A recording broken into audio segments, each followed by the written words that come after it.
Hai teman-teman di seluruh Nusantara, pada kesempatan kali ini saya akan melakukan perbaikan kulkas full inverter 2 pintu mereknya Samsung dengan kerusakan tidak dingin pada bagian pintu bagian bawah. Nah, ini pada pintu bagian bawahnya ini keluhannya tidak dingin. Mari kita coba cek dulu untuk bagian pintu bawah. Oh ya, memang saya rasakan tidak begitu dingin pada bagian pintu bawah ini.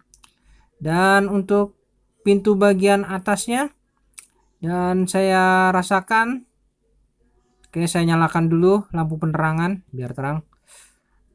Saya rasakan di sini juga kurang maksimal ya dinginnya. Padahal pengaturan suhu sudah benar, dan di sini terdapat butiran salju yang keluar pada bagian freezer. Artinya ini terjadi pengeblokan pada freezer. Nah ini saya rasakan tidak begitu dingin. Jadi kulkas ini memang masih dingin, tapi tidak terlalu dingin. Oke, coba kita keluarkan dulu bahan-bahan yang ada supaya untuk mempermudah kita dalam hal pengecekan lebih lanjut. Nah, ini saya lepaskan terlebih dahulu seluruh aksesoris yang menempel melekat pada bagian freezer. Ini saya lepas terlebih dahulu satu-satu. Untuk bagian rak ini, di sini untuk melepasnya kita bisa lepas dulu. Di sini ada skrup di bagian belakang, di sini ada skrup, kita lepas, kemudian kita bisa langsung tarik keluar, bisa. Oke, terlepas. Nah ini juga kita harus lepas dulu. Dan untuk bagian kap di sini ada skrup, 2 skrup ya, kanan dan kiri. Kita coba buka dulu skrupnya. Nah ini skrupnya kita lepas dulu agar kita bisa mudah dalam hal melakukan perbaikan ini. Kemudian setelah itu kita bisa tarik perlahan-lahan kap ini. Mungkin bisa juga dengan cara disiram dengan air hangat, mungkin pelan-pelan. Nah oke, setelah terbuka dan kita perhatikan, waduh, ternyata banyak betul salju ya, banyak betul salju. Dan ini fannya sampai macet karena terganjal oleh butiran salju, makanya kulkas ini tidak dingin. Oke, kita matikan dulu pada sumber dan kita cabut karena kita akan langsung melakukan eksekusi perbaikan. Ini ada soket yang menuju ke fan ya, yang ini kita lepaskan dulu ya, pelan-pelan dalam hal melepas soket ini. Nah di sini sudah nampak jelas seluruh evaporator sudah dipenuhi oleh salju. Nah ini tidak benar kalau terjadi seperti ini, makanya sirkulasi udara yang menuju ke pintu bawah jadi terhalang sehingga tidak dingin pada pintu bagian bawah. Oke, selanjutnya kita amati di sini pada mesin kompresornya. Nah ini di sini menggunakan MSV 488A L1R ya. Ini kompresornya menggunakan R600 freonnya. Dan di bagian belakang di sini ada box kotak pengendali. Nah ini kita coba buka dulu. Kita buka, kita lihat apa yang ada di bagian belakang ini. Biasanya di belakang ini terdapat rangkaian pengendali inverter. Nah ini kita buka, lihat. Oke, sudah terbuka. Dan di sini nampak ada blok pengendali. Nah ini blok modul. Nah ini blok modulnya. Nah di sini ternyata sistemnya dikendalikan modul. Dan ini adalah blok modul inverter ya teman-teman. Nah di sini untuk kompresornya menggunakan blok modul inverter. Jadi di sini ada 2 blok, yaitu blok pengendali dan blok modul inverter. Oke, kita coba cairkan dulu bongkahan es yang ada pada evaporator. Nah, ini kita cairkan perlahan dan kita amati sistem pengkabelannya di sini. Oke, lakukan proses pencairan ini secara perlahan sehingga kita bisa melihat kondisi instalasi yang ada. Oh, iya teman-teman, di sini ternyata sudah pernah dilakukan penggantian ya di sini. Nah, di sini ternyata untuk termistornya sudah diganti menggunakan bimetal switch atau Depros bimetal ya. Ya, enggak apa-apa. Kita akan siapkan kembali. Nah, ini bimetal switch, ini timer, Depros timer, dan ini termistor ya, termostat dingin, dan ini kabel sekring, dan ini adaptor ya, adaptor 12 volt. Nah, ini kita akan melakukan modifikasi dengan menggunakan komponen-komponen tersebut. Yang pertama kita lakukan modifikasi pada bimetal switch. Oke, kita coba lepas dulu. Nah, ini ternyata sudah pernah diganti bimetal switch ya.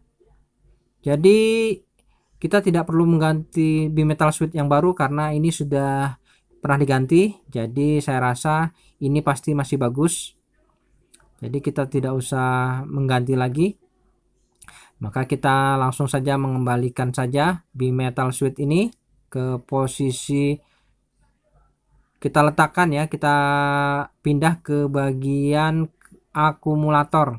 Nah, oke, jadi Depros bimetalnya kita letakkan di akumulator yang bentuknya seperti filter. Nah, di sini kita letakkan di sini dan soket kita pasang kembali.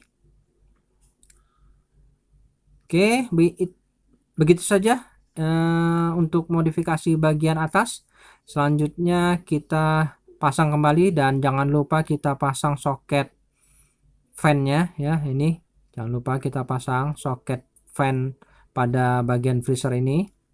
Kemudian kita bisa langsung merapikan ke posisi semula. Nah, ini jangan lupa disekrup kembali dan dipasang seluruh aksesoris yang menempel tadinya. Oke, kita pasang kembali posisi ke posisi semula tadi ya. Nah, di sini ada 2 sekrup, kita sekrup kembali.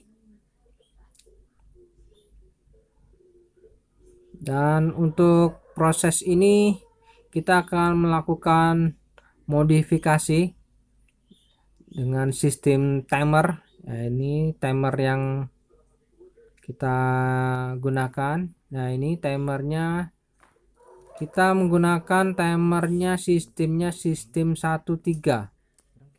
Oke. Dan sebelum kita rakit timer, kita coba pasang dulu kabel-kabel pada soket pada timer ini agar kita akan mudah dalam hal perakitan nanti. Jadi kita lakukan penyolderan langsung pada soket-soket timer ini dengan beberapa kabel. Nah, ini saya sedang melakukan penyolderan beberapa kabel ke soket timer.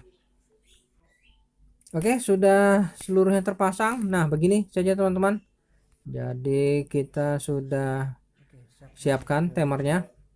Dan yang langkah pertama, di sini ada soket. Nah, ini kabel warna merah kita potong, dan di sini ada soket yang ada kabel warna coklat kita potong ya. Oke, jadi di sini ada kabel merah dan kabel coklat pada masing-masing soket kita potong. Kemudian kabel yang dekat dengan soket antara kabel merah dan kabel coklat itu kita sambungkan dengan termistor. Nah, ini termistornya termistor dingin ya, asal termistor saja kita gunakan karena termistor aslinya itu sudah tidak ada karena memang kemarin sudah dilakukan perbaikan sebelum saya. Jadi ada yang melakukan perbaikan sebelum saya perbaiki. Jadi termistornya sudah tidak ada, tapi itu tidak masalah. Kita gunakan saja termistor yang lain yang fungsinya pun kurang lebih sama, yaitu termistor dingin. Nah, ini kita sambungkan termistor baru supaya tujuannya kita pasang termistor ini untuk menghindari error pada kinerja modul ya. Kita jaga-jaga, takutnya modul apabila tidak dipasang termistor maka modul itu bisa error. Jadi fan motor maupun lampu nanti bisa error ataupun yang lainnya. Jadi kita jaga-jaga, kita pasang saja. Nah, ini termistor yang baru. Nah, ini sifatnya syarat saja ya teman-teman. Termistor ini tidak wajib tapi syarat saja. Nah, dan untuk kabel warna coklat yang telah kita potong, kita sambungkan ke soket nomor 2 pada timer.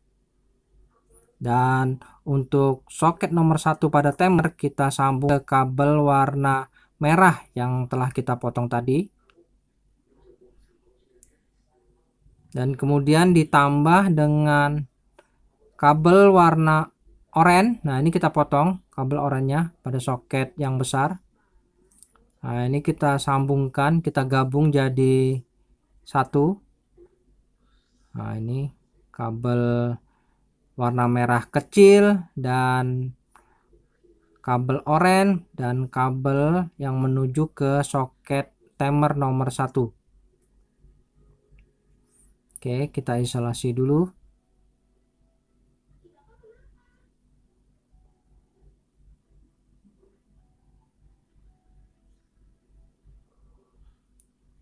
Selanjutnya di sini ada kabel warna hitam dan kabel coklat pada soket yang besar.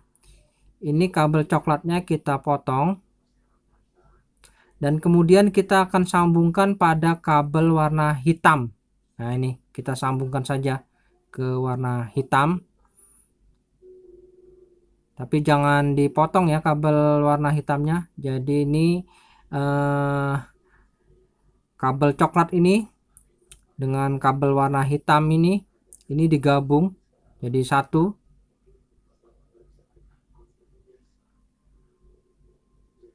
Nah, ini jadi kita sambungkan kabel coklatnya bertemu dengan kabel warna hitam.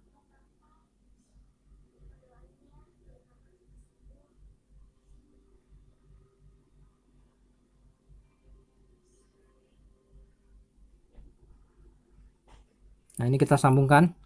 Jadi kabel hitam ini tidak terputus ya. Jadi di sini ada 3 kabel jadinya.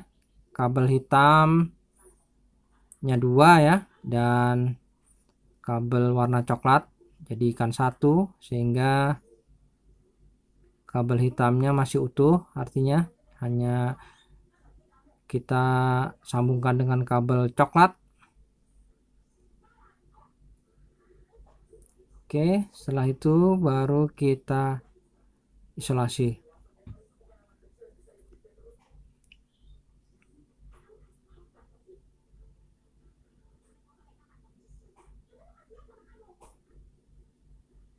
Nah, ini ya, jadi ada 3 kabel ini ya, hitam dan coklat. Oke, selanjutnya untuk timer, di sini ada soket warna merah yang menuju ke sumber. Ini kita potong. Nah, ini. Dan ini jangan sampai terbalik ya, antara kanan dan kiri ini ya. Untuk yang menuju ke modul ya dan menuju ke sumber, nah ini jangan sampai terbalik ya. Jadi untuk yang menuju ke sumber listrik ini kita sambungkan dengan soket yang ke timer, yaitu soket nomor 3.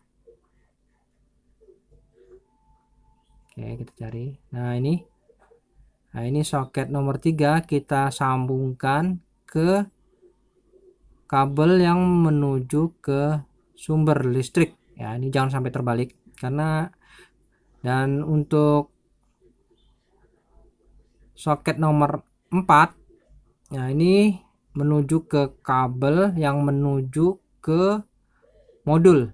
Nah ini ya, nah, ini yang menuju ke modul, jadi jangan sampai terbalik. Nah ini kita perhatikan lagi ya, ini kabel yang menuju ke modul dan menuju ke sumber, yaitu jangan sampai terbalik. Oke, selanjutnya kita isolasi dulu.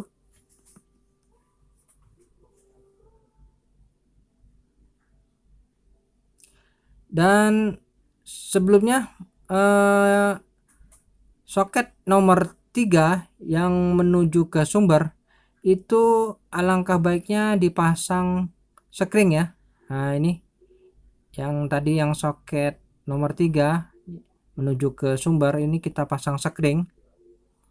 Nah ini kita pasang sekring supaya untuk safety saja sih teman-teman. Jadi kalau misalkan tidak dipasang sih tidak apa-apa, tapi alangkah baiknya kita pasang saja, kita berikan safety sekring. Nah ini kita isolasi.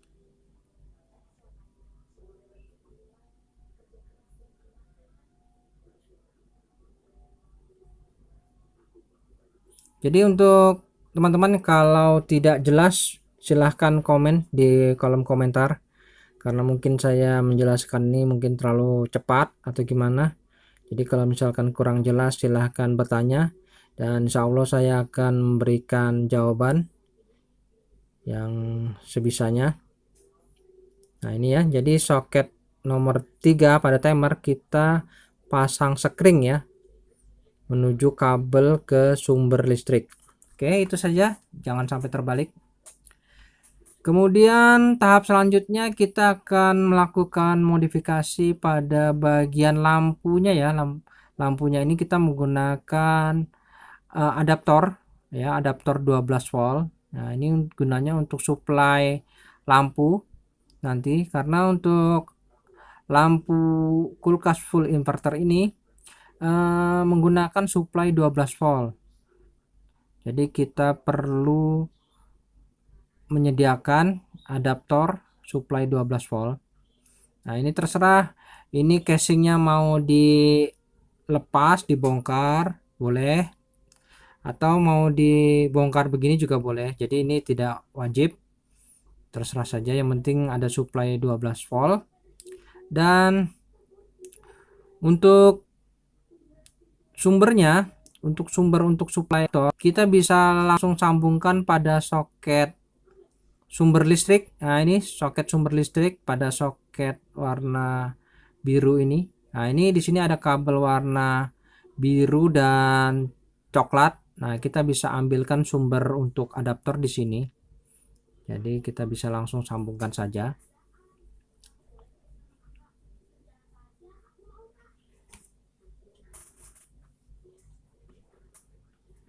Jadi kalau misalkan ini adaptornya tidak dibongkar tidak apa-apa, bisa ditaruh di luar saja. Nah ini saya berikan contoh, ini bukan harus dibongkar, bukan, tapi kalau memang teman-teman tidak ingin bongkar, hanya diletakkan di luar saja tidak apa-apa, tidak masalah sih. Ini hanya sekedar lampu untuk penerangan saja.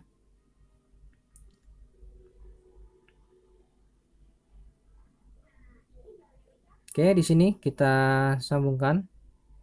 Nah jadi untuk sumber supply adaptor kita ambilkan pada soket warna biru yang menuju ke sumber listrik. Oke, penyambungan Supply pada adaptor sudah selesai. Nah, begini sudah tersambung supply pada adaptor. Jadi adaptor mendapatkan supply langsung dari sumber listrik. Dan selanjutnya untuk supply ke lampu. Nah, ini di sini ada positif dan negatif. Anggap aja positifnya itu warna putih dan negatifnya itu warna hitam. Di sini ada kabel yang menuju soket di bagian atas yang warnanya kuning dan warna hitam. Nah, kuning dan warna hitam. Nah, untuk warna hitam ini sebagai negatif dan warna kuning adalah positifnya. Jadi kita tinggal sambungkan dan masukkan supply di sini untuk 12 voltnya yang dari adaptor yang tadi. Nah, ini kita sambungkan kuning. Nah, ini dapat positifnya ya. Dapat positifnya, jadi kuning ini dalam video ini ketemu warna putih ya, karena putih itu adalah positifnya.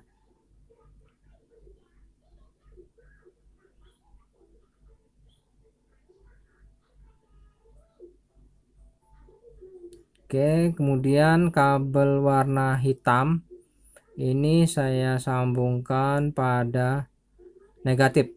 Nah, ini dapat negatifnya. Dan untuk modifikasi lampu ini sebenarnya tidak wajib sih, sebagai tambahan penyempurnaan saja. Mungkin kalau sekiranya ingin lampunya tetap aktif pada saat dibuka lampu menyala begitu. Namun kalau misalkan tidak pakai lampu, untuk sistem proses pendinginannya tetap sempurna.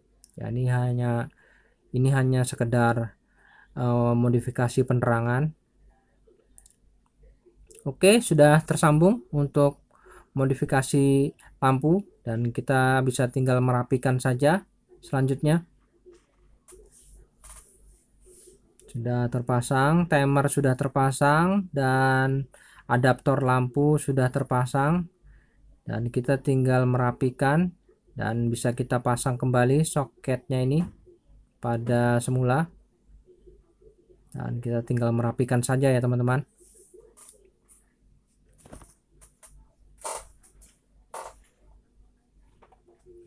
Oke, begini saja merapikannya. Usahakan untuk merapikan adaptor ini hindari kontak langsung dengan modul ya, jadi hindari kontak langsung. Mungkin diberikan penyekat atau pelindung supaya tidak ada gesekan atau hubungan langsung pada modul, dan kita bisa menutupnya. Jadi untuk proses modifikasi ini sudah dianggap selesai. Oke, kita kembalikan kulkasnya pada posisi semula dan kita akan langsung melakukan tes running. Kita colokkan ke sumber dan coba kita amati dan kita rasakan hasilnya gimana.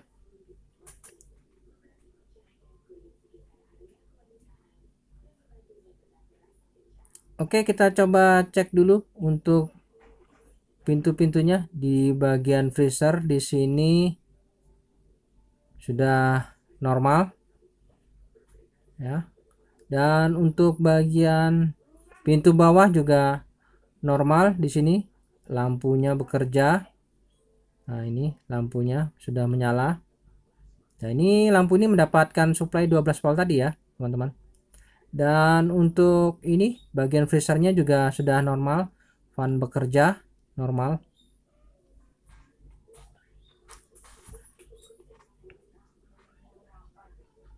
Dan pada dinding-dindingnya ini sudah terasa hangat, baik di dinding kanan maupun kiri sudah terasa hangat. Nah, ini saya rasakan. Oke, bagus. Dan selanjutnya kita juga bisa rasakan di sini hawa dinginnya sudah mulai terasa. Bagus. Mungkin kita akan coba lakukan tes running ya selama kurang lebih 2 hari atau 3 hari. Nanti kita akan coba kontrol kembali gimana hasilnya teman-teman, untuk mengetahui hasil dari modifikasi ini, dan moga-moga hasilnya sangat memuaskan dan tidak mengecewakan. Maka itu kita akan kontrol lagi ya dalam waktu 2 atau 3 hari lagi teman-teman. Oke, kita kembalikan seluruh makanan-makanan yang ada tadi, kita kembalikan ke freezer dan kita akan lakukan tes running. Kita tes dulu dalam berapa hari, kita cek lagi nanti teman-teman ya. Oke teman, setelah beberapa hari kemudian atau tepatnya seminggu kemudian saya melakukan pengecekan. Yang pertama saya cek dindingnya bagus, hangat, terasa. Dan saya mau lihat di bagian pintu bawah pada kulkas ini.